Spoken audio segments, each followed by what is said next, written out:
already been made for procedure candidates, so we're good to go there. Can we have the first pairing come up? UBC Concordia.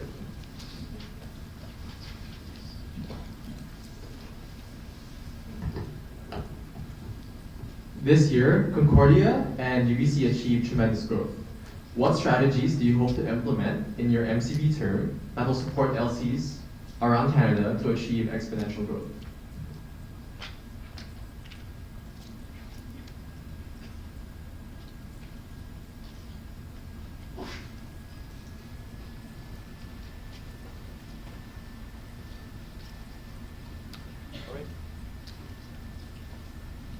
All right. So like I have in my application, I think this growth is due to very strong membership. So as my first driver, operations first, this culture of focusing entirely on operations, meaning exchange, and having a very strong education system with videos, PowerPoints, trainings very clear so that every single member actually knows how to make exchange happen. I think that's actually part of the reason for the growth of having that strong membership base. And I think that's the first main strategy.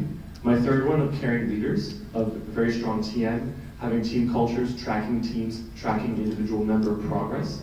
That I see as the way to actually follow through with members' productivity. For me, to ensure that LCs can achieve this type of exponential growth, I believe that one key strategy that would work really well would actually be implementing multi-year plans in every LC. In that way, they're able to think in a more longer-term way and understand the impact of their actions after that first year. A second strategy that we could include would be regional collaboration, allowing AIESEC Canada to become more unified and get the LCs could get the support they need, not only from the MC or NST, but also from each other. And thirdly, I believe that the MC could offer tailored coaching and support for LCs based on their focus programs.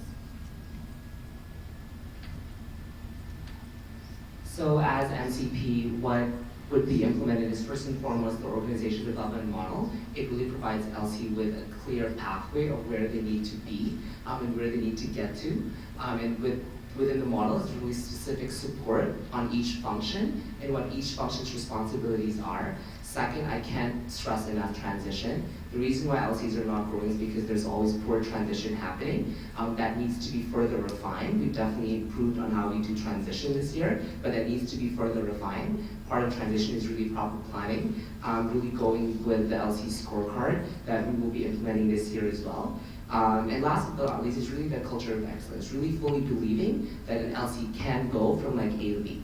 And really that it's part of being having the culture of excellence in place. Cool. Yeah, I think when I look at Concordia and UBC, the kind of the defining factor for both of them is that really, really unique culture. Especially with Concordia, I think what we saw this year was a really, the executive board themselves really defined what it was to be like a Concordian. And what you saw there was LC-based goals and ownership across the local committee. That means involving TLs and membership and planning and all of the goals that they have, and having those things like the road to Vancouver, I think it was, the campaign that you had. And same with UBC, again, having that culture in every single member, have accountability towards those goals.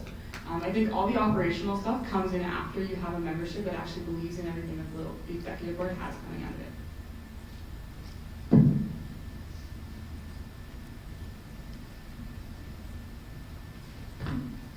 So this question is from Calgary and Carleton. So what is your leadership style / work style?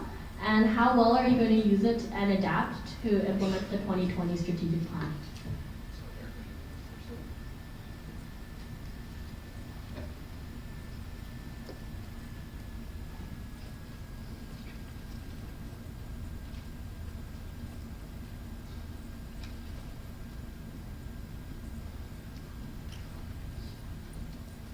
So my leadership style actually comes down to, I really enjoy leading by example, but I also enjoy leading by inspiring.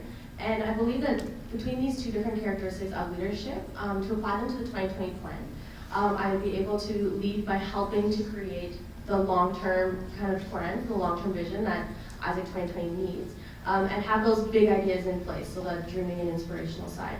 However, I also would like to lead by example by coming up with the details and helping LCs with their everyday operations so that they can understand the things that they need to do in order to get to 2020 in the far future. So 3 things on my end. First is authenticity. Again, like we are not in a healthy state as AIESEC in Canada, and part of the 2020 plan is having a robust systems that will allow for healthy LCs to happen. So part of being authentic is really knowing when to draw the line as to what is acceptable and what needs to be changed. Second is for me, like leadership, when I think of leadership, it's a service component. Really, what kind of value am I providing to my members? What kind of value am I providing to my team? And that's where the conferences come in, is really providing value to the experiences of our members. Third is empowerment. I know that I'm a person who can definitely empower the people around me, and in terms of the 2020 plan, specifically with government, specifically working with AIESEC Carleton in Ottawa, and really having a government strategy in place. I think the two things that usually define me as a leader is listening and the power of stories. The first one is the listener. I'm not usually the biggest personality in the room, but I really, really value the idea of asking questions and listening to those answers and developing strategies from then on. I think that the key to the strategic plan and AIESEC 2020 is really the idea of having an MC team that can define what each of those strategic initiatives means to us and how that will impact AIESEC Canada in just the next year. And on top of that, the power of stories and this idea that words mean a lot more than what we kind of think in AIESEC Canada. So I think showcasing LCs that are already really implementing things from the strategic plan and showcasing those through storytelling, whether it's from those LCs or from a national coach, I think that's really powerful in promoting this idea of the strategic plan can be implemented and can be successful on a local level.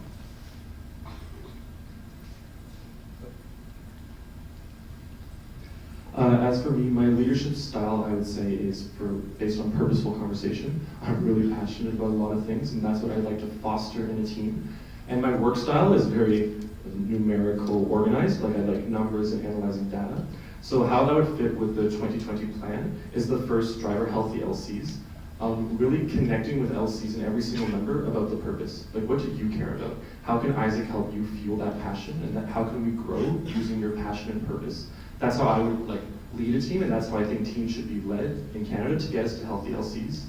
And another part of the 2020 plan is strategic partnerships with government, and those are always based on purpose.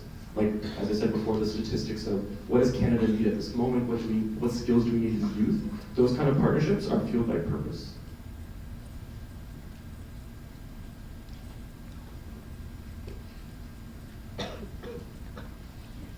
What is the pressing issue we're facing in AIESEC Canada right now that we can fix in your year?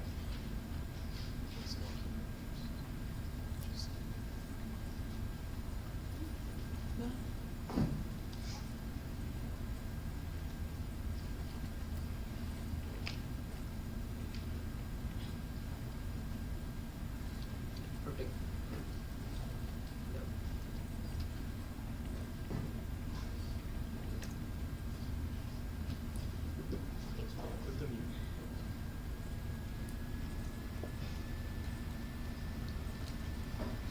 Hello.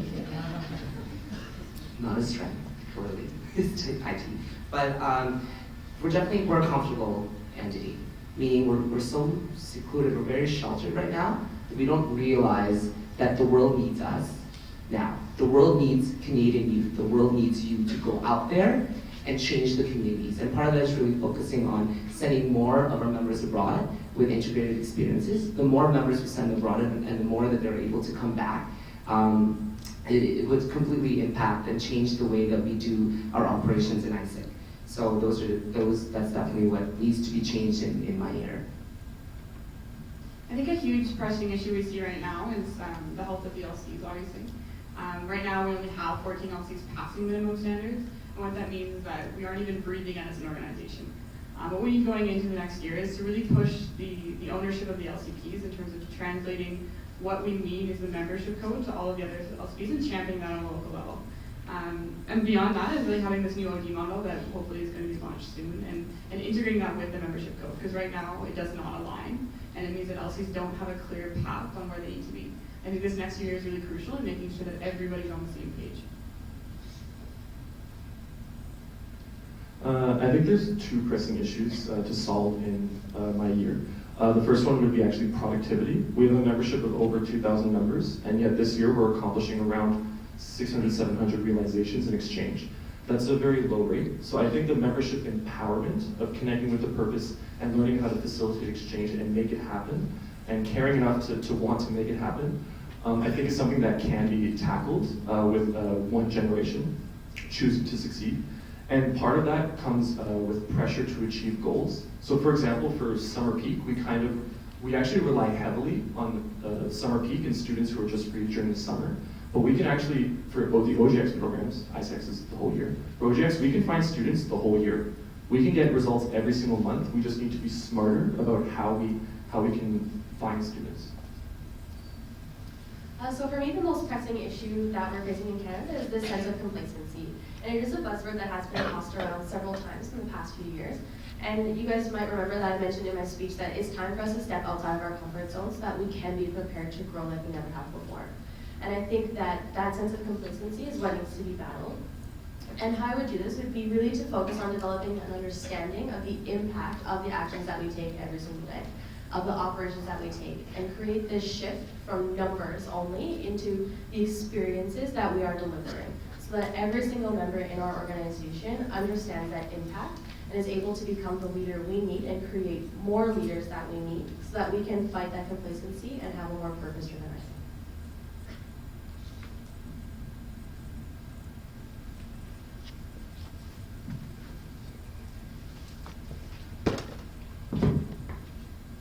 After selecting your team, what will be your first point of action as an MCP?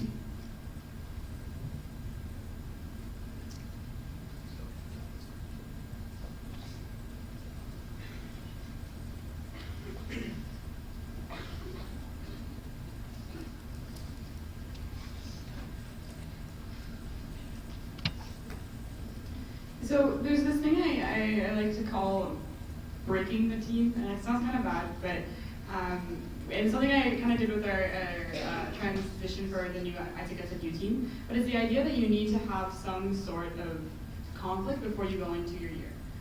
Just because it generally happens that if you have that conflict later, you'll have a kind of a mess to deal with during your term instead of before.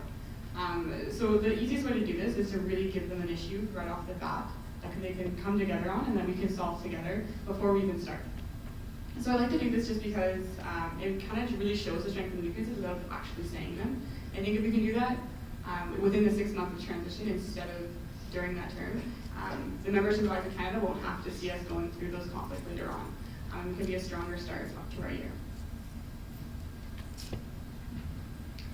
My first point of action as MCP would be connecting with LCs. So specifically after our chosen MC team, me and every single one of the MCVPs, we would have a very long list of actions to actually talk with every single LCP and LCVP in the network, and actually, if they're living in a city with an LC, actually doing operations with the LC. Because I think often like a national team can't feel or maybe think in a disconnected way. So by starting our term with focusing on the LC, like that's what matters, that's where AIESEC actually happens. And doing that kind of like research and feeling that feeling before even beginning your term is a really good mindset and perspective to have for myself and any new MC team. So that's a really important perspective I would like the team to have. So my first action after selecting the team as MCP would be also getting FaceTime for my team into LCs. One of the common problems that we face is this disconnect between the LCs and MC team, where they feel or we feel like we're not communicating well enough. And so to combat that, I would get the MC elects into the LCs as much as possible, similar to Ross's plan, whether that's having them go and deliver sessions, working at GAs, helping them do operations, and whether that was travel required on my part or on the part of my elected team, I believe that that would be extremely important in driving operations in Canada. On mine, the first thing that I would do is letting them know the why, like why they were chosen, but at the same time communicating that why. Oftentimes when teams are selected, you just see their faces on Facebook and their names, but you don't necessarily know and understand why. And part of that is being able to be very transparent and communicating the why to LCs, to our members, and to our board of directors. Really letting them know these are the specific reasons why they were chosen, these are their strengths, these are the weaknesses that they need to work on, but these are the values that make our team align. Because if you have a purpose, it'll be very easy for you guys, for AIESEC in Canada, to be able to drive the results and the ambition that we want to achieve for our year.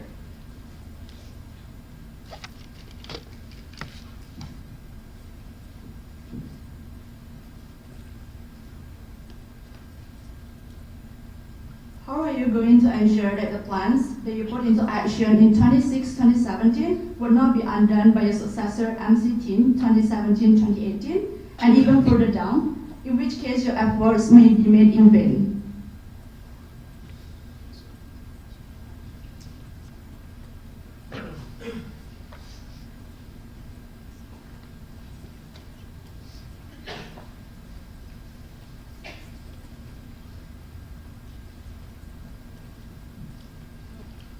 So any plan for an MC term should be based on the growth model, as many of us have talked about. The growth model is the long-term strategic direction we have for the next 5 years for how LCs should grow. So as an MC, any planning we have is based on that and those numbers, and specifically for LCs, like what to focus on first, and like how to shape your membership and operations for what your LC is focusing on. So that's a way to ensure that we wouldn't be undoing the past, or like our successors wouldn't undo what we did, because it's based on this 5-year plan.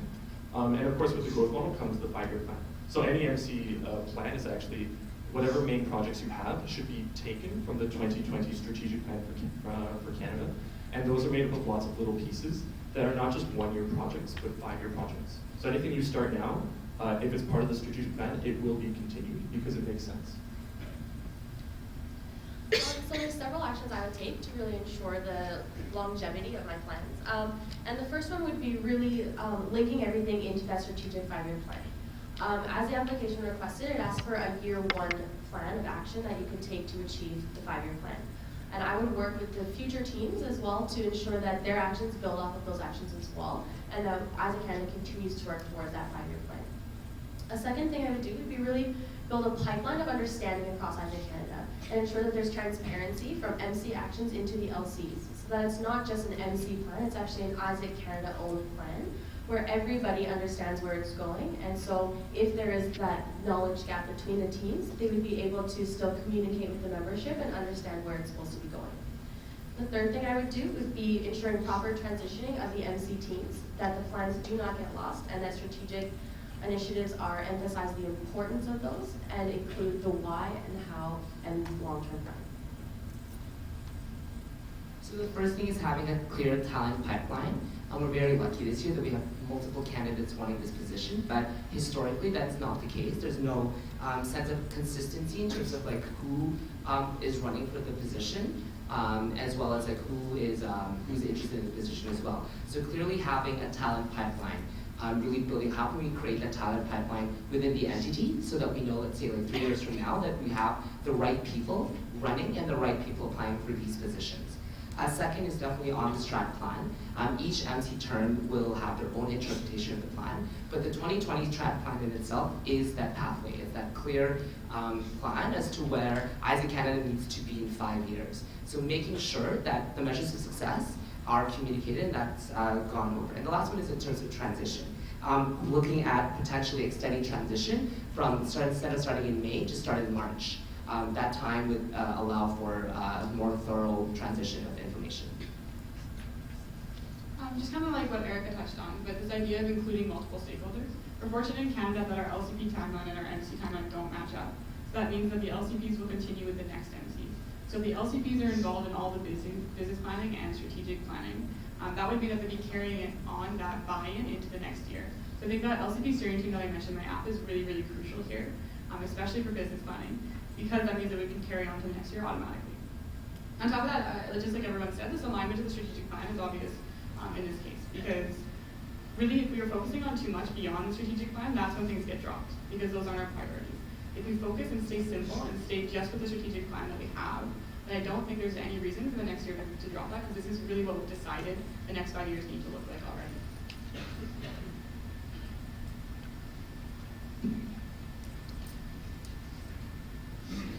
How are you going to ensure growth and sustainability of both big and small LCs?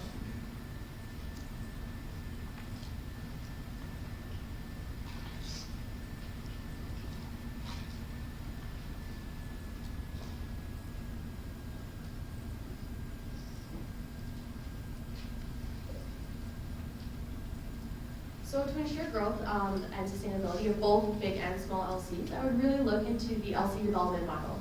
Because it's a tier-based system, it actually has options for LCs of all different sizes and allows them to continue growing and changing their organizations in order to fit that growth that they are having. The second thing I would do would be, again, to really work on tailoring the MC coaching to fit into that model and ensure that LCs of all levels are able to get the support that they need at that time. And so it wouldn't just be you get knowledge at conferences, it might be if you're a small LC, you need knowledge sooner. If you're a large LC, you might need something completely different. So being able to tailor that coaching and tailor the information that's available to LCs, be able to really help all LCs grow and be sustainable. And the third thing I would like to suggest would be to really continue focusing into the focused program model, because this is extremely important and it allows each LC to have something that they are good at and while they continue to grow in other things. So the first thing definitely is on the organization development model. If all LCs are able to really abide by those and really see where their own LC's pathway is, it'll be very easy for both big and small LCs to get to where they need to. Second is really regarding health. Having a full understanding of what it means to be a healthy LC. Just because you're a small LC doesn't mean that you're not healthy. Just because you're a big LC, it's easy also to lose health on that scale. So really understanding that the fundamental key thing for LCs is health, whether you're a big or a small LC. And the third one is change management. We suck at change management. So having proper change management strategies, transitioning from a small to a large LC is needed, so that at least our smaller LCs don't get stuck being small, and bigger LCs don't get stuck, remaining within their own tier. Well, I think the first thing that's really crucial for AIESEC Canada is to move away from the statement that it's big versus small. I say the same thing with regions too. We tend to clump people together because they're the same size, they're the same cluster, they're doing the same amount of exchanges, and assume that their problems and their successes are the same. And what we've seen is that it isn't the case. That big LCs sometimes have the exact same problems as small LCs and vice versa. So I think what we need to do is actually bring in those regional NST under OD, which can do the research and actually see what every single LC has different about their problems and their issues. Bring that back to the MC coaches who can identify if there's similarities from other LCs. It might be the case that some small LCs have really similar things to big LCs. And that we can use that and then have them work together to come up with strategies to grow together. It's actually similar to what Kat said, building off that point. I think we need to actually strategically analyze what we mean by LCs in different stages. So with the growth model, we have different stages of growth. It's not just big and small. There's separate tiers. And once we do that proper analysis and discuss with the LC, we can see what is most needed. So common things I see are education. So I think like simply flying people in to do like hardcore training for whatever specific education you need to make exchange happen. I see that as actually something people have said they really wanted for a lot of different sizes of LCs. And another thing that I think is for LCs who are maybe more comfortable with facilitating exchange, innovation is required. So changing how you do things, finding new ways to grow even more, that's required for exponential growth. And for people to accomplish that, like discussion and growth meetings is this international good case practice that I would like to apply, where certain LCs come together, like the new VPs in November, come together for a meeting and discuss innovative ideas that they can apply in their turn.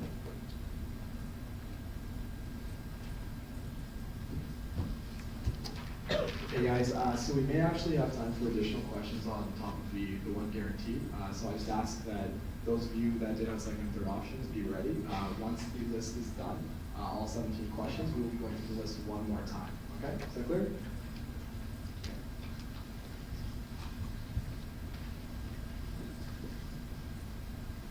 If elected, what kind of people in terms of personalities and qualities do you hope to incorporate into your executive team, and how will they help drive AIESEC Canada forward?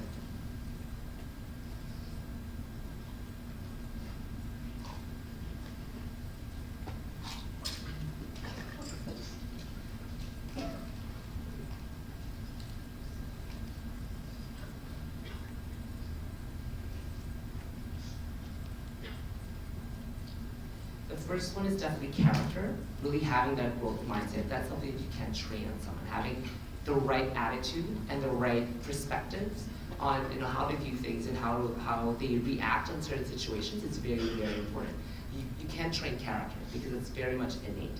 Second is commitment. Being on the MC, it's not a 9-to-5 job. It's like a 12 to 12, maybe like you work 10 days a week straight. Really understanding that this is a commitment, this is a 1-year commitment that needs to happen. So I need members, I need my team to be committed and will do whatever they can to achieve the goals that we want to set. And the third one is a competency, specifically not necessarily in AIESEC, specifically other functions, because that's something you can easily train. But competency on the why, the purpose of the organization, why they're leaders, why they want to contribute to the organization. Because again, that's something that you can't train in them. The first one for me is always open-mindedness and this idea of being okay with conflict. People who don't say what they mean and feel afraid to offend someone and don't actually move forward in things are the ones that don't actually get anything done. So we'd like a team that's full of people that aren't afraid to say what they're thinking. The second one is the idea of being able to sacrifice your own results for the right of the team. I've worked with some amazing people over the last few years in AIESEC who have been okay with sacrificing their year-long results. They've meant that we could build something for the year after and for the local community we're working in. I think that's something we need to see on the member community level as well. And the last one is authenticity, because this is something I really just value as a person. I don't like it when people aren't honest with each other and aren't honest with who they are. And if we have people around the table at every discussion we have that truly believe that who they are is the right person to be on this team and that this team is the right thing for AIESEC Canada, I think we can move together. So the first thing I would look for in a team is attitude. So that attitude being, like people said, open-minded, positive, but for me more importantly, ambitious. So people who have a clear idea for the direction of Canada and what they want and what they think Canada needs, and who have a clear idea of how to make it happen. Like specific skills and competencies can be learned. Like when you are selected for MC, you have several months to talk to a lot of people and learn those skills. So that's why I think attitude is the #1 thing. The second thing is just caring. And the role of MC is to connect with every single member in every single LC, because that's where AIESEC happens, in every single LC. So by having people who care, who are people-oriented, that's the second attribute I would look for, because that is really the difference between uniting us as one country or just like kind of separating LC versus MC. So the first characteristic I would look for in a team when they were selected would be people who are ready to strive for excellence. If we want AIESEC Canada to achieve the next level, we need to have people who are willing to take those extra steps and go the extra mile and ensure that everything they do is done to the best of their capabilities. The second thing I would look for mirrors something that Joaquin said, that they would be ready and willing to make this commitment to AIESEC, that this is their passion and they are willing to work long hours and not quit just because it's 4 o'clock in the afternoon. LCs don't stop at 4 o'clock, so the MC shouldn't do that either. We should always be there and be ready to work for our entity. And the last thing I would look for would be somebody who's innovative, somebody who's a big thinker, and somebody who's not afraid to ask those hard questions. And whether that somebody comes from inside of AIESEC Canada or somebody from outside of AIESEC Canada, I really believe that fresh perspectives and new ideas could really help us grow and achieve the things that we want to.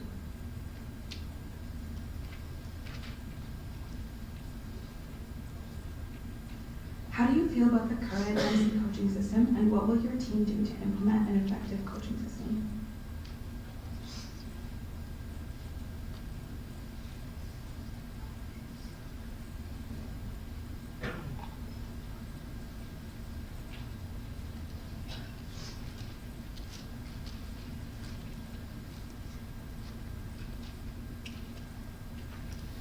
I think the big problem here is, as many of them have already said in that last question, is that the MC's job requires a lot of time.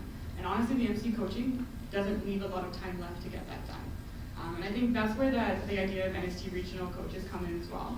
I think they can really supplement a lot of the research that goes into LC development and provide that for the MC coaches to make more detailed and more relevant decisions. Because right now they just don't have the time to do that background information, and they have to get to the city before they can actually understand what's going on in that reality. I think beyond that too is that there's a problem here with consistency. Again, with this time management issue, is that a lot of the times LCs aren't getting the same amount of coaching as other LCs. And what we're seeing is that certain LCs are growing faster and others aren't hearing about what those kind of things are because they're not having the same consistency. So I think again, it comes back to having some supplementary material within the MSD to help that time management. I think the current weakness of the MC coaching system is the separation between LCP and LCVP. An MC member coaches the LCVP members, they get coached by an NST.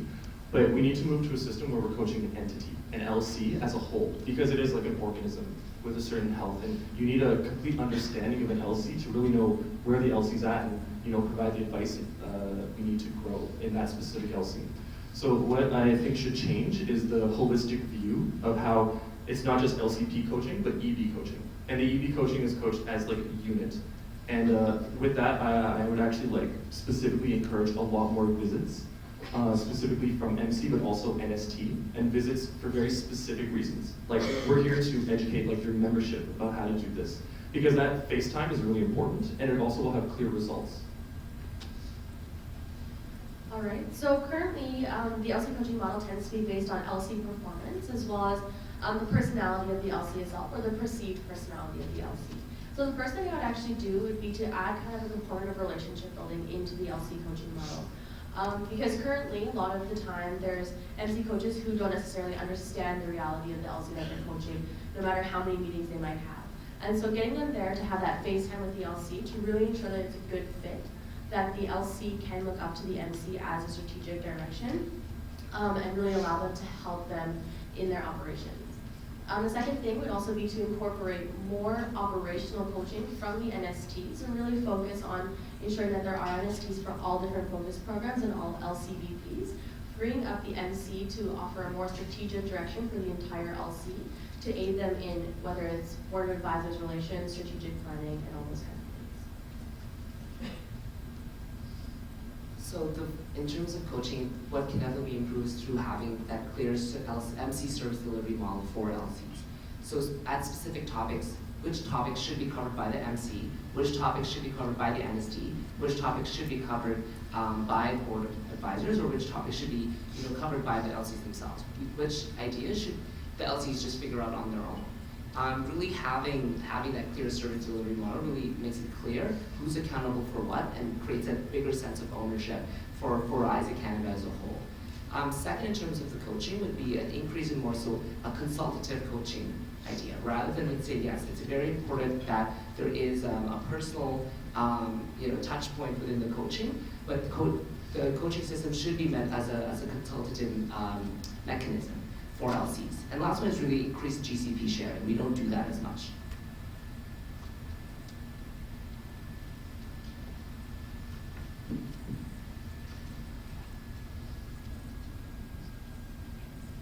As an entity, collaboration between LCs is preached as a means to support one another and further drive our presence. Currently, fulfillment of this ambition is not carried out fully.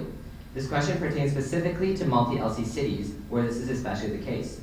Conflict of interest and competition for EPs and TNs in the same area divides LCs and in many cases may lead to conflict. How will you as MCP look to resolve this issue and ensure a truly cohesive entity?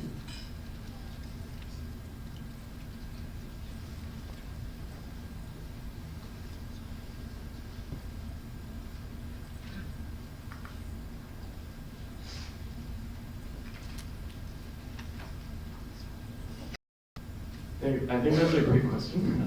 So first, working in AIESEC, Mexico. In Mexico City, with 20 million people, we have 6 LCs. And they're responsible for 50% of the exchange for all of Mexico. So competition is fierce. But honestly, it works really well, and it's because they collaborate. They literally do trainings together. They have, for OGX, like OPS and reintegration seminar together. They do everything together. The LCPs and the LCBPs in the entire city are best friends. And actually this year I've seen that increasing in Vancouver, Montreal, Toronto, that I know of. I see that culture increasing. But the way that I think we need to push for that is to actively force meetings. Have the VPs together in whatever city it is and share. Like, this is what I'm going through, how can we help each other? And specifically in those cities, people will have different issues, but most likely the similar issues. And it's always nice to have a shoulder to cry on. So this year we saw in OGX specifically an EP conference that was organized by several LCs, and that event was highly successful, and it really indicates that LCs can collaborate if they have a common purpose and a common goal, if they're in the same region. And I believe that encouraging activities like this for LCs, especially in cities with multi-LC backgrounds, would allow them to really understand that they have a common purpose and that this is not necessarily a competitive environment, but a collaborative one. The second thing I would do would be really ensure that cities with multiple LCs would have solid memorandums of understanding that would outline the responsibility of each LC, but that would also allow every LC to play to their strengths. So allowing an LC that has a focus program in GCDP to have those kind of resources, where one that's more focused on ICX would be able to work within that program specifically. And through that, it's fostering more collaboration of the programs rather than having a clash against the different operations. So the first is being able to really leverage those sub-regional conferences. Right now, that's not something that AIESEC in Canada is currently covering. You know, I myself am already running 9 conferences as MCP POD, but I think that the sub-regional conferences are a fantastic opportunity to really build on multi-LC cities. Second is really building on those collaborative spaces. So if you recall at regional conferences, you had an opportunity to be able to really have a plan as a region. And having more opportunities for those spaces really allow for more regional collaboration and an understanding that it's one AIESEC in Canada. It's not like AIESEC Moose Jaw or like AIESEC Timbuktu, it's like one AIESEC in Canada. Really the last one is really having what are the basic quality measures that need to be present in each of these multi-cities. So very similar to like a memorandum of understanding, but would rather each LC should have these fulfilled within that region because it does detriment from the brand of AIESEC if one LC is doing really well and another LC isn't. So I'll use SFU and UBC as an example just because I'm very aware of what happened this year. And really the success of the collaboration between SFU and UBC really just came down to both leadership teams making a commitment to make a difference. Really all it was some relationship building between the two executive boards and making sure that first and foremost that they felt like friends. And that really changed the entire two organizations. Every single conference from then on, UBC and SFU were together and felt like one. It was no longer about competition, it was about moving AIESEC in Vancouver forward. Beyond that, I think what the MC can do on that end is actually like creating those regional relationship building spaces at every single conference we have. As he mentioned, a regional conference, we did have that goal setting session, but I think more regional spaces at national conferences and every conference along the year is really needed. We saw at International Congress that was really useful, that we had all these goal setting sessions within like, the Western Europe, North America, and yeah.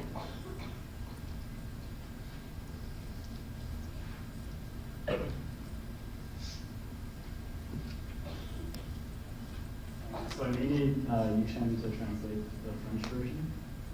So our question is like a two-part regarding conferences.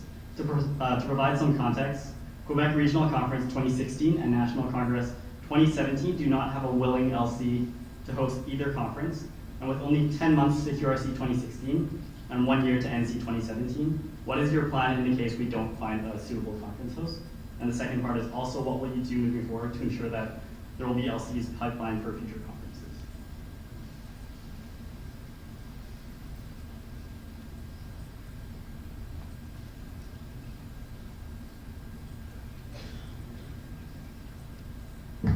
Donc la question est la suivante, c'est que dans la situation actuelle, il n'y a pas de LC qui veut hoster QRC 2016 ni NC 2017. Et avec environ 10 mois qui restent pour QRC et 1 an exactement pour NC 2017, ça c'est quand même quelque chose d'assez urgent. Et qu'est-ce que vous allez faire en tant que MCP pour résoudre ce problème? Et aussi, s'assurer que dans le futur, quelque chose un problème comme ça ne se répète pas et que les LC ont plus de motivation de hoster des conférences.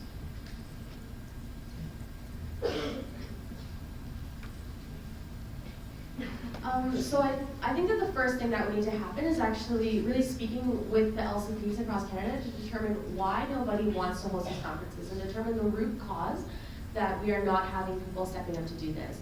And once we can determine that, I think then we will be able to really face the issue head on, whether it's because conferences are intimidating, whether it's a lack of talent capacity in an LC, or whether they're scared of the financial risk that they might have to face. And I believe that really increasing this desire to host a conference and really being able to demonstrate the value proposition behind having AIESEC customer across Canada come to your city and experience your lifestyle and your reality. And being able to add that in and ensure that LCs understand those benefits. And the final thing would be really to kind of mandate LCs that are in good financial standing but have not stepped up. Ask them why they have not done it, and if necessary, assign those conferences because they are for the good of the national plenary, not just a single LC. So to address the first point is really re-examining like what are the basic what are the things that need to happen in a conference? I think that our conferences, in as much as like, it's great that we're in a hotel, but the purpose of the conferences is the content, not what room you're sleeping in, not whether like you have best food. It's about the content. And so that, as long as that is covered, I think we can look into having simpler venues, cutting, the sponsorship that needs to be raised, looking at different funds. If we do have regional funds, we have other funds that are available for these regions to be able to use to support that. And second is really revisiting the conference bidding process. It's something we just started now, but looking at having actually a long-term conference cycle, really aligning this with the organization development model, seeing LCs that are actually in a higher cluster, have the conferences be cycled around those LCs, given that they have the help, they have the money, and they have the talent capacity to deliver those for the entity. So I think that to Keith's point at the beginning there, it is really about reevaluating what's happened so far with these conferences, and if we can simplify the process and really go back to basics, especially for National Congress, because it is a conference that we need to have happen. And if we cannot host right now, maybe there's some way that we can simplify the budget to make it just go back to basics with just MCP elections and a couple of key points. For the second point, I think what really needs to happen right now is some research needs to go into the last 5 years of conferences, especially in LCs that have hosted a lot of conferences over the last 5 years. So Toronto, Calgary, SFU, etc. I think these LCs have proven that just because you host a lot of conferences, even your back-to-back years, it doesn't mean that you can't be an LC that succeeds. I think we need to have some sort of proof and some sort of evidence for that to show LCs that just because you host a conference doesn't mean you can't also grow in exchange. So I'll answer your second question first. How can we ensure future pipeline? And for me, it's the education and training for OCs. So a lot of OCs start off in like not knowing what they're doing, and we do have support from NST and previous conference reports. But the main thing of practical experience and that hardcore training to actually practice how to raise sponsorship, because we know money and sponsorship is the main bottleneck, that's something that we've always struggled with. It's been a struggle for 5 years. And I think if we really focus on that and specifically have the MC support on how to sell and get sponsorship, that the first biggest bottleneck, we can tackle that directly. And another thing is tracking sponsors for regionals and nationals. Every year there are different sponsors. And in terms of an organization, it's not healthy to struggle to find different ones every year, when over the past 5 years, we've actually had quite a few that we can actually cycle back in. We just have to be consistent with how we follow up. And your first question was, if we don't get a host, solutions are multiple LCs co-hosting to share human resources and to split the cost and the risk.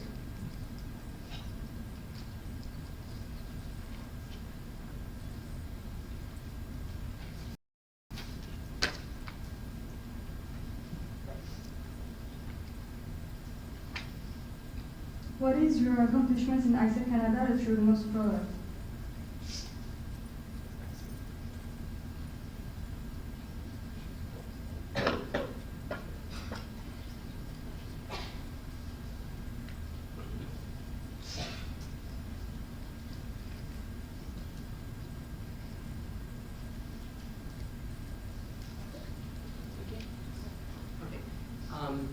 I think my biggest accomplishment is, in terms of within AIESEC Canada, are really the connections I've made.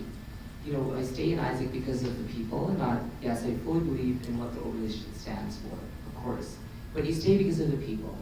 And I think that's the biggest accomplishment, because I feel like in the last 4 years, I've made lifelong connections. I've made the friends that I know, like I'm going to be inviting my wedding. I've made the people that I know are going to help me if I'm not in a really good position. But it's really those connections that are so powerful. And it's through those connections that I fully see how AIESEC works with each and every single one of those people that I've met, and each one of those people that have impacted me and inspired me throughout the whole process. I think one of my biggest accomplishments is actually with the membership subcommittee this year. As chair, it was an interesting thing going in that we weren't really sure where the membership code stood in AIESEC Canada. Coming into a year where only 8 LCs were passing minimum standards. What we really wanted to do was create a culture within the LCP group of accountability to all of AIESEC Canada's success. Despite the fact that my LC was passing and we weren't having any issues in those standards, I wanted to make sure that every single LC in Canada had the same resources, the same education that I got from my transition. So a lot of focus and a lot of time and a lot of effort that we didn't have to do, but wanted to making sure that the LCPs understood the minimum standards and understood the gravity of failing. And I really do think it created a culture that hopefully will continue on into the next LCP group and making out of Canada bigger and better. Okay, I might cry. You guys know at MLBC this year I cried on stage like a baby. Because my proudest accomplishment is my VP Marcoms. This year, we grew 26%, which is a huge growth for Canada, and that was like our goal. But what really inspired me were the specific LCs that grew like literally 1,000%. Going from not doing so much exchange to earlier this year getting thousands of leads and realizing dozens of EPs from Marcom. So that's something like just talking to specific people. Rue, I don't know if you're out there, but like I love you. So there's just lots of VPs that I work so closely with, and that's what inspires me. So that's what I'm proud of, the growth that they had, and like 26%. I like that. And the other thing I'm proud of is like the sales funnel. You know when a lead signs up, like you have to phone them? That's my favorite thing in the world. So like, that's also what I'm proud of. My accomplishment within AIESEC Canada that I'm actually the most proud of is during my LCP year, I worked really hard to bring AIESEC Saskatoon from probationary status back up into full member status. And through that year, I managed to connect very closely with my entire LC. And the accomplishment part comes from seeing the members that joined AIESEC during my LCP year and seeing the EPs that I sent abroad become champions of our organization and also become the leaders now who are taking these chapters to the next level. And for me, like, it was just it's very important for me just to remember that no matter what position you're in AIESEC, you're able to inspire people. And for me, my accomplishment was that I was able to do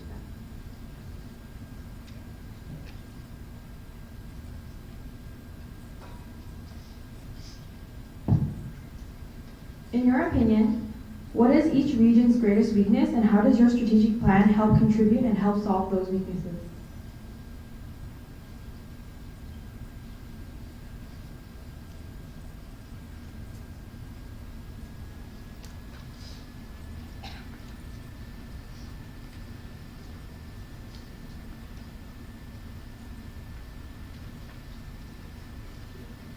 Okay, I did mention this earlier that I don't really think we have regional issues in AIESEC Canada. I think we have LC problems and successes that we need to address. So I don't think that there's a clear-cut solution to any of the regional issues, because I just don't think they exist. But I guess like some ones that I've seen, for the West specifically, it's just geographic distance.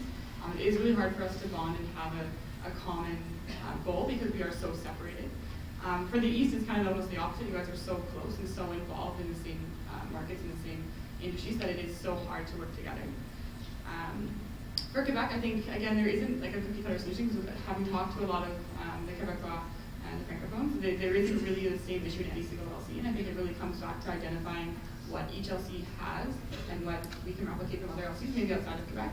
And Atlantic specifically, I think it really, again, it comes back to identifying those singular issues within the LCs, because we don't really know what's going on in the markets right now in that university. Not enough research has gone into it. Yeah, to build on that, I don't see a specific weakness like for specific regions. I see a weakness for all over Canada in terms of collaboration. So you could break down regions into the West, the East, Toronto, Vancouver, like any type of LCs that are close who could possibly collaborate. I feel like we don't collaborate enough. We don't just pick up the phone and call each other and just talk because we're doing the same thing. There's 30 VPs doing the same operations at the same time. Like, why can't we like talk to each other even more? So that kind of collaboration, whether it's by region or city, I see as the biggest weakness all over Canada. And it's funny how like the West is so spread out, the East is so close together. But even in similar cities, like that collaboration is not there. So as a solution, I really foster a lot of spaces, leverage all the regionals and sub-regionals to really force those conversations, because then people will just share ideas and like, AIESEC what? So I actually broke this down into 3 different regions, and these are kind of generalizations, so please bear with me. In the West, I believe that it comes down a lot to the distance and separation between LCs. Whereas in the East, they can travel maybe 45 minutes, maybe 2 hours to reach each other. In the West, it's often distances greater than 6 hours. And this kind of allows for this natural separation for people. They become isolated, they kind of believe that they're the only ones. However, I believe that they can all work within their markets, and they can all work to have that unity across the West to really bring them together and allow them to achieve greater things. In Ontario Atlantic, I believe that there is kind of, again, like kind of a distancing, but this time it's more of an internal distance, where there's this power distance struggle between large LCs and small LCs, where large LCs are comfortable enough to be able to be complacent, where small LCs continue to struggle. And in Quebec, I believe that it's LC independence. They have strong cultures, but they are isolated from other LCs as well as from the MC, which can allow them to get lost in translation situations. There is so much of Ross's point is collaboration. You guys just need to work together, like sit down and talk to each other. It's very, very simple. But in terms of the plan itself is with regards to really empowering LCs. The more LCs we are empowering, the more that the sense of ownership and accountability goes up. It's kind of like just seeing, you're running, you guys are all in one team. And if one team member isn't pulling their weight, it's your responsibility as a fellow team member to help them and to actually encourage them to be in the same level as you are. Because that's such a disservice to your LC if another LC isn't doing well. Second is with regards to having a culture of excellence. It's really health. Health is very important as a region as well, not only within specific LCs. And third is with regards to engagement. What kind of value is each region providing to the industries that are present and to the business community that's present in your region? There's so much value that AIESEC can bring, and that needs to be present when LCs start working in the regional perspective.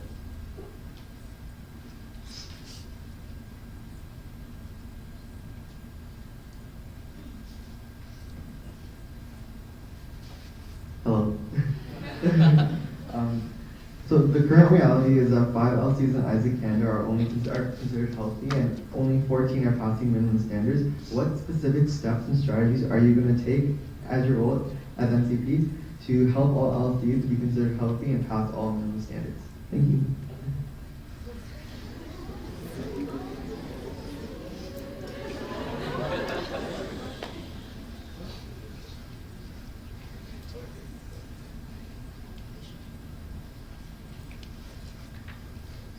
So this is something I actually thought a lot about. Like this year I was actually Manitoba's coach of Manitoba, and this year they've grown phenomenally.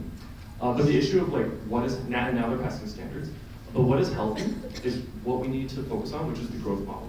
And very simply, the growth model says before you're even an LC, you should realize 15 OGs to be first to actually like prove, oh, I can do exchange, and those EPs will become your members. And I really think we're trying to align slowly with the growth model. So to become a healthy LC, we need to focus, for specific LCs, focus almost entirely on OGCT. And I'm very serious about that because if you focus your membership, instead of having 3 programs with limited resources, limited members, maybe you can't educate everyone. By having one program, you educate everyone really well to do one thing, and you get like 20 EPs. And the next year, you could do all 3 programs. So for me, it really comes down to the Strong Healthy LC section of my application, which I outlined a coaching model and access to knowledge for all LCs. And it also comes down to LC empowerment. So enabling every LC, no matter what their current reality might be, to believe that they can achieve the things that they would like to, that they have access to all the same resources and abilities that large LCs do, no matter what their membership size is. It comes down to their drive and their ability to really focus and work hard. Also the development of multi-year plans, allowing all LCs, again, to understand the impact that their actions have today on their LC in the future. Far too often, we see that EB teams and LC members focus only on their year, even going so far as to stop operations in December completely because it doesn't count anymore. And I believe that LCs need to look into that multi-year mindset so that they can really continue to grow and become healthy and strong. The last one is involvement of multi-stakeholders, such as board of advisors, in understanding LC plans and initiatives. So as an MCP, my biggest responsibility will be really getting that buy-in and communication of it. Health is a term that is just new this year. So I like to see like that health would increase as we go through years because it's just a very new term. But that communication, that buy-in, and that alignment with all LCs is necessary, and that's where NPMs come in. That's where the steering committee that comes in with LCPs. And it's very important that is constantly reinforced and communicated as the term goes. Second is really enforcing on education and proper transition. If LCs have the proper transition tools, if they are properly educated, then it'll be easier for LCs to be at a step higher in a level that is better than it was previously. And the third one is, as MCP, I'm going to call you out. If you guys are unhealthy, I'm sorry, but you just need to be called out, and you need to do something about that. I'm going to keep you guys accountable for that. As I mentioned before, I think a huge amount of resources need to be going into research, especially in the last 20 to 30 years. Because I always pretty much talk about these two. The Saskatoon and Manitoba used to be powerhouses of ISEC Canada. And so it doesn't make sense anymore that they're now failing standards and almost up for standard in the next few periods if this keeps happening. So we need to be looking into what happened in the past and why these markets are no longer feasible for ISEC, and if it's just because of ISEC problems or actually the growth of the cities that they're in. And beyond that, and then back to kind of what Joaquin was saying there, that to be honest, failing minimum standards shouldn't be happening at all. This is supposed to be like breathing. It really comes down to proactivity of the LCs. At the end of the day, it's the power of you guys to make sure that you actually have this happening. It's not impossible to pass minimum standards. There's a million things that you can do to make sure that happens. And it's not to do with any sort of market or any capability or any potential of Canada or our students or our markets.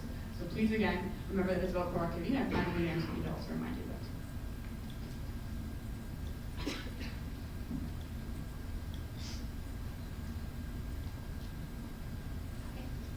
Hello. So on behalf of Waterloo New York, we'd like to ask, where do you see government partnerships moving towards in your year if elected as MCP, and how will it affect LC operations on the local level? Thank you.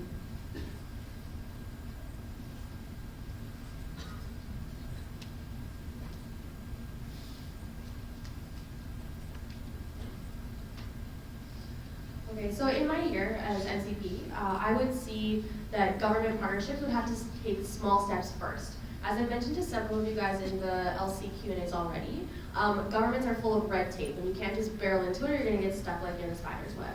You have to be very strategic about this. And so in my year, I would identify 3 to 5 key government or government adjacent agencies that AIESEC could begin to partner with, so that we could begin making those inroads and proving to the federal government and local governments as well that AIESEC has value on that national level as well as within just the youth environment. And kind of, sorry. And I forgot, sorry. So by the end of my term, I hope to have established partnerships or at least some sort of interaction with 3 specific government agencies. The first one is Canadian Heritage, and that's specifically on translation services for AIESEC. It's just a shame that the level of French is not the same as the level of English that we have. And we do have the members that are capable of doing that, but our Francophone LCs deserve quality French documents in all aspects. So getting support from Canadian Heritage because there is a 5,000 grant that's available. Second is the Business Development Bank of Canada. Similar to the Asian Development Bank that has a partnership with AIESEC internationally, they have very similar values. And the Business Development Bank of Canada has huge potential in really being one of our title sponsors. They give an active designer $1,000 a year. I think we can get that same amount from them as well. And last is the Trade Commission. We need to focus on OJP. We've seen successes with the Pacific Foundation, and working with the Canadian Trade Commissions around the world will encourage our youth to actually go abroad and get the skills necessary through those internships. So I talked a lot about this in the last few days, but I think the biggest key thing is to bring a new value proposition to the government, beyond just that we send more people abroad than we bring in. And I think that really comes from investing in the same industries that they're focused on. And I think this also comes from having champions across Canada, and that really comes with local level support. I recently talked to the Minister of Technology in BC, and he was in love with AIESEC. If we could have someone like that signing a letter to the government saying that we support this, you support technology, why not support AIESEC? And if we get that across the country, I know Edmonton's looking into this now as well. If we could have that from every single LC across Canada, that means every LC is taking ownership of the visa process and actually making SCX happen in the next year. So I've talked about this with some of you already, but as MCP, aside from continuing current government partnerships that we have, I would focus almost entirely on universities and education. So what the current MCP is doing is great. They're talking to the Ministry of Training, Colleges, and Universities in terms of getting support from AIESEC. So I would aggressively continue to push that partnership, as well as the other organizations of universities and colleges that exist in different provinces. Because they will directly give us results through sending students abroad, and they love us because we're providing the practical education that people need. And in terms of LCs, we've seen success. The BE School of Business paid for EPs for SFU. In Waterloo, the university accredited AIESEC Exchange. There's these good case practices everywhere. So for LCs, actually making a specific plan for how to approach and maintain these relationships is something we don't focus on, and it's something that I think I would start as MCP. So in the 2020 strategic plan, it identifies 3 specific industries for growth: IT, financial services, and SMEs. In your role as the president, as the strategic role there, what would be one partner or account that you would focus on personally in your year?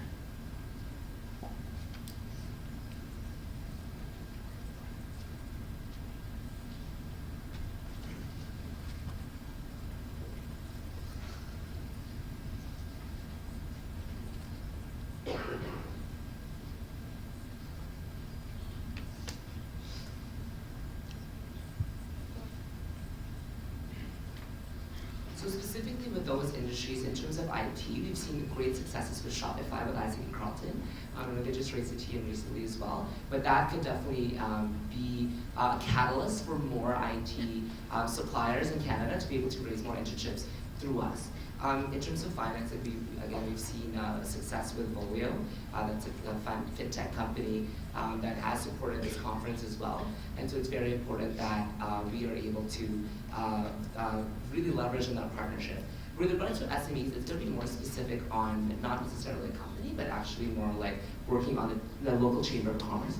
It's very important that we have partnerships with, let's say, the Vancouver Board of Trade, for example, because these are associations that actually have access to these SMEs and have access to the connections that we need so that AIESEC is relevant to these SMEs. Yeah, the big one that Joaquin just mentioned was Volio, and I work really closely with them now in Vancouver. And the big thing about them is that they're huge champions of AIESEC, and they want to connect us to every single tech company and fintech company in Vancouver. And I think that gives us a lot of access to some outsourcing opportunities for IT, specifically for alumni social networks. I think there's a lot of companies out there that would love to partner with AIESEC in developing a platform for alumni to stay connected and to stay connected with AIESECers. I think there's a huge potential for us to grow that platform, to make that platform more relevant in AIESEC Canada. As well as that does integrate both finance and technology, and maybe integrating some of our other partners like COE and then making that come back as a big partner of AIESEC Canada. Yeah, so this year, like, I've heard a lot about Volio. They're a very awesome organization. And yes, in terms of what I would focus on, IT, of course. 80% of our IGIP income is in IT internships. It's what we know very well. MCP, I would focus on, yes, our current accounts, but specifically other similar organizations that want to focus on developing IT in Canada, because every organization needs IT. The internet is the biggest thing that's changing absolutely every aspect of the business world and our society. And so people are not sure about how to change and adapt their businesses and companies with IT. And there's lots of organizations that want to help with that. And that's a perfect partnership for us because we have a lot of IT talent. And of course, like motivated AIESECers, so there's a lot of potential for collaboration. We're seeing it this year, and there's definitely room for a lot more.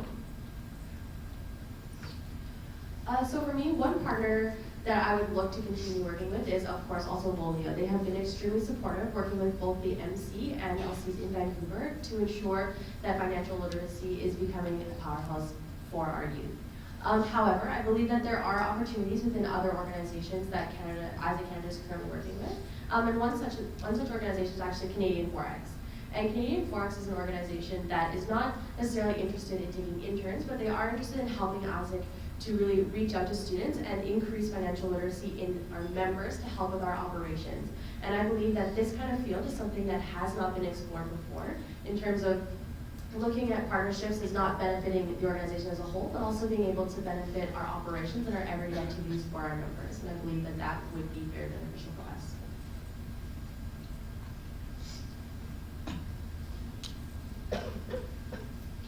All right. All of you speak about things that cost a significant sum of money, and some fall into the realm of strategic expenses, others fall into the realm of operations. How would you manage the... Oh, wrong question, sorry about that. You guys also speak about spending a significant sum of money across a variety of fields. However, the easiest answer to any problem is to always just spend more money. So if you were given only $10 to achieve your vision for AIESEC Canada, how would you use that $10?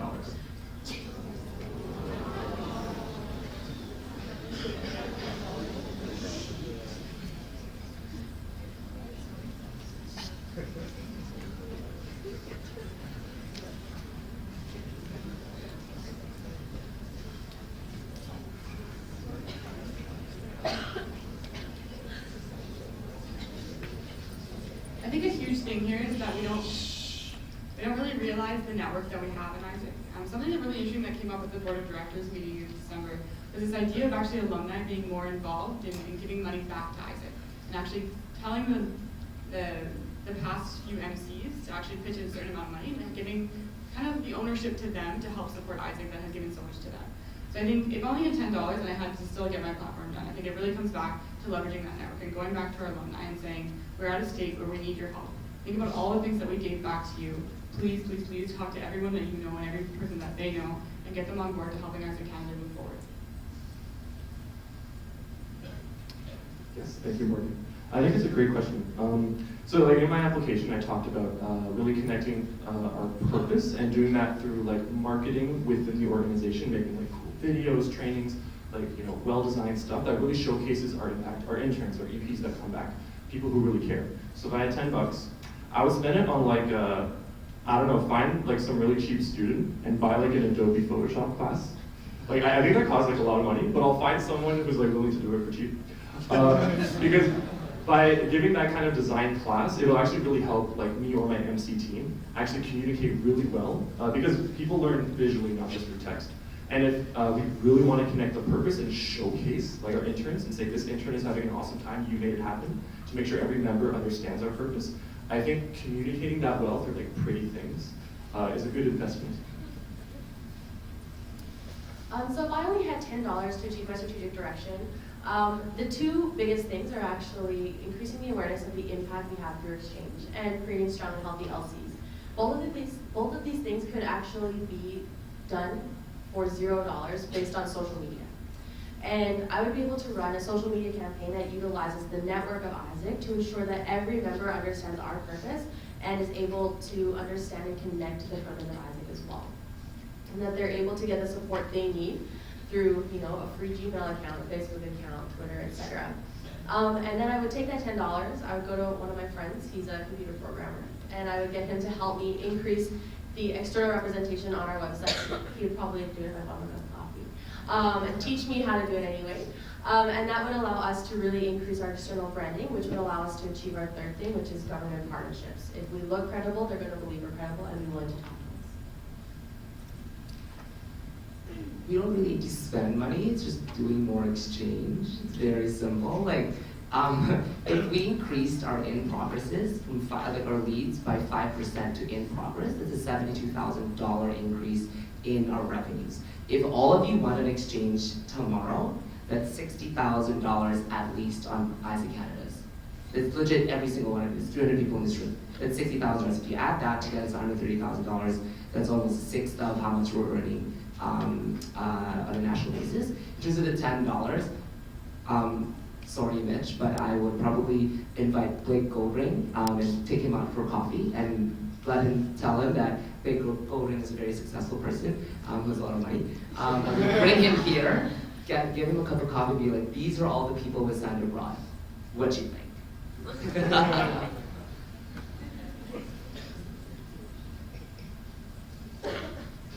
Okay, so we have time for a few more questions. As we said, we're going to go through the list again. UBC Concordia? Yes?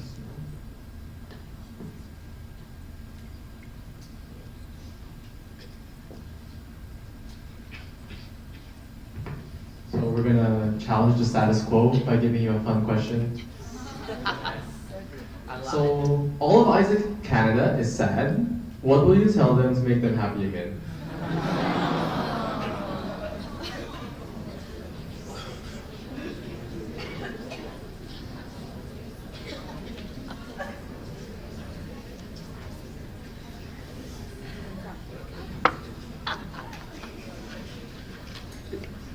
Okay, so on my team in Mexico, it's like mostly girls, and I don't know why, but in Mexico, every girl has long hair. Short hair is not a thing. Sorry, like it's beautiful. So, like on my team, hair flipping is like a meme. Like every day in the office, someone just come in front of me and be like, we love each other. So that's something that like I really connect with. So what I would tell you guys, if I would put on a wig and be like, Loria, because you're because you are worth it. Aside from pulling out one of Mitch's dad jokes. It's not something I would tell as a Canada, but it's something I would do for as a Canada. Which would, for me, if every single one of you in this room was sad, I would take the time to come around and give each one of you a nice warm hug. And that's because hugs always cheer me up and make me happy, as Dan knows. But I believe that honestly, a heartfelt hug is actually the best medicine for anything that's getting me down. I'll be myself. So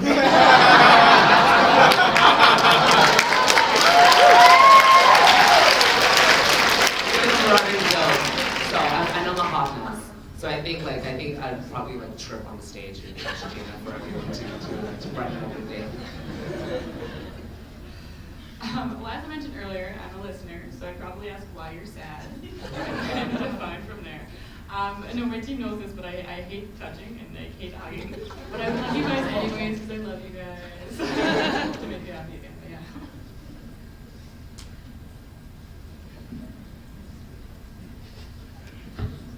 So I have a two-part question again. So imagine you're creating the MC roll call for 1617. What song would you use? And please also demonstrate one dance move that is mandatory to be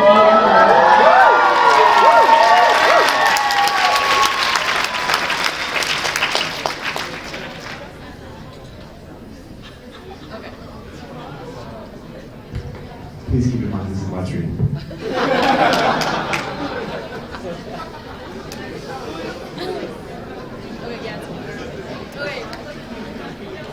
Okay. So the song I would choose would be We Are Stars. I don't know if you guys have heard it. I don't actually know who the artist is, but I believe it really keeps with the theme of Polaris and North and all that kind of stuff that we have been going with lately. And the dance move I would include, I don't know how to describe it, but it's Sasky's favorite dance move. So yeah. Is this one?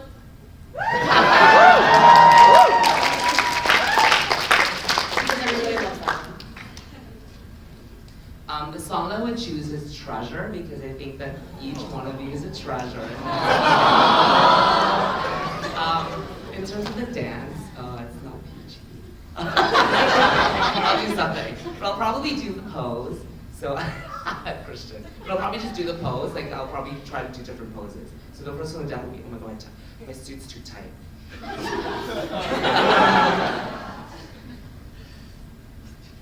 So I would actually pick the conference sit-down song, Confident, because as you guys know from my speech, it's all about confidence and being proud and about humility. So I'm going to call this the Hutu because he did this during YTB conference. So I think during the so I think during the course of the song, we should not even move, just stand there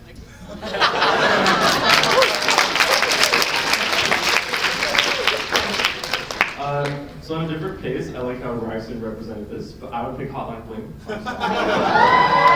And because for me, the Weeknd and Drake legitimately represent Canadian talent. The Weeknd is world famous in Mexico and in the entire world. I love The Weeknd. He's from Scarborough, where I'm from. So I grouping them together because it's PBR&B, but I would pick Hotline Bling, and I can't dance.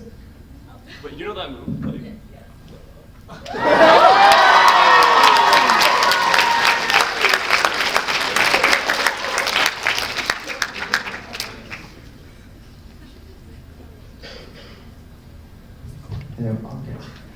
Please come up with a chant to rally and inspire all of AIESEC Canada using both sound and action.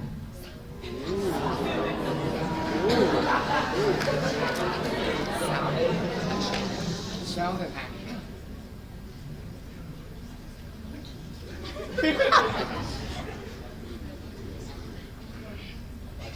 Oh yes, yeah. Yes, Canada, you can do it! Yes!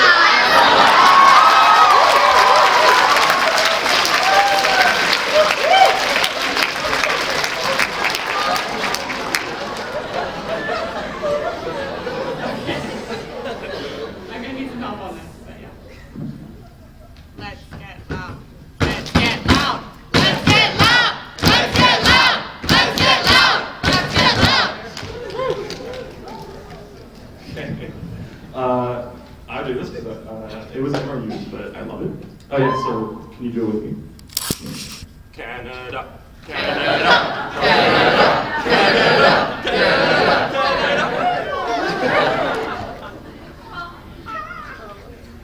Canada. So for me, I'm going to go back to some like traditional chant roots. So I want everybody to follow along with me. You won't be able to see my feet, but I'll stand up. Okay.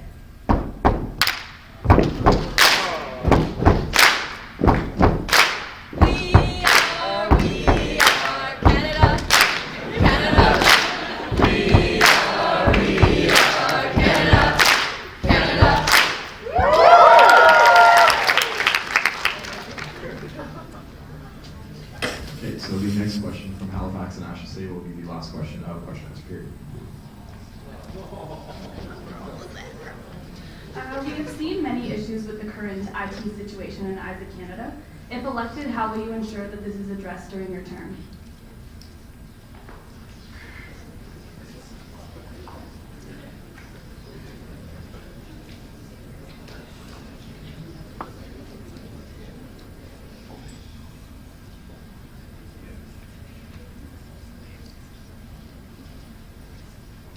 Okay, this is a huge part of my speech in my app, so I'm sure you've all heard this to death now, but roadmap, roadmap, roadmap. I really think it's really important right now that we create a really, really strong plan A, plan B, plan C, plan D, and make sure everyone in AIESEC Canada knows what it is.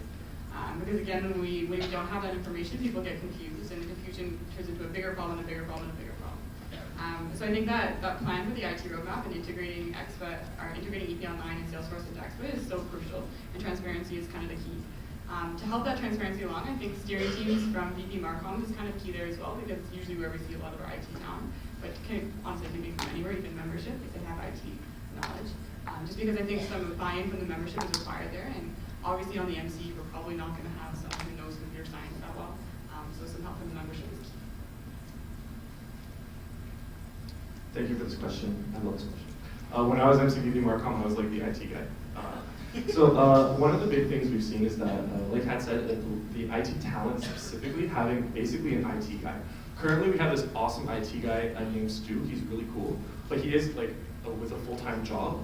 So we really need to find someone who can dedicate like 10 hours, 20 hours per week for AIESEC Canada, not just for EP Online, but also for Salesforce. Because Salesforce, it's a beautiful tool, but it can be more streamlined, more clear, made easier for new members to understand how to use it.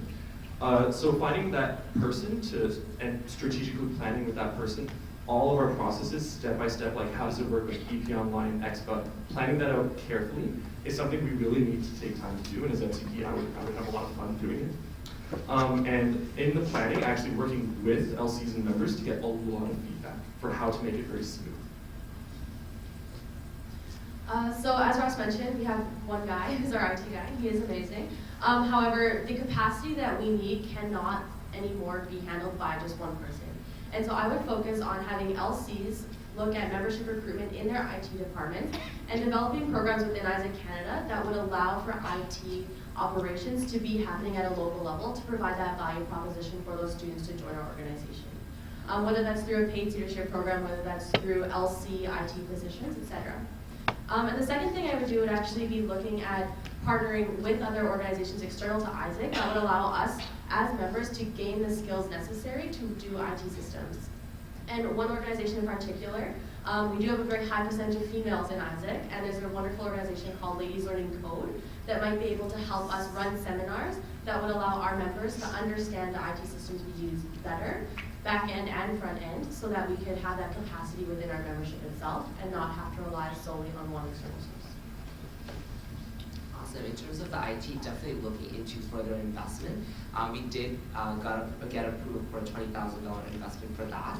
But using like exchange development fund, there's almost like $56,000. There's such a huge benefit for really having refined IT systems for the usability of how our EPs use Expa and use like EP Online and all of that. Looking definitely into like an IT seeder as an example. And part of it is also like really support on troubleshooting. There's a certain percentage of a lot of our IT problems that we can actually solve ourselves. as long as we actually know how to use Salesforce, we know how to use Expert properly. So as long as we have really that support for troubleshooting, that would perhaps like mitigate some of the issues that we foresee in IT at the local level. And with that, guys, we are done our Q&A.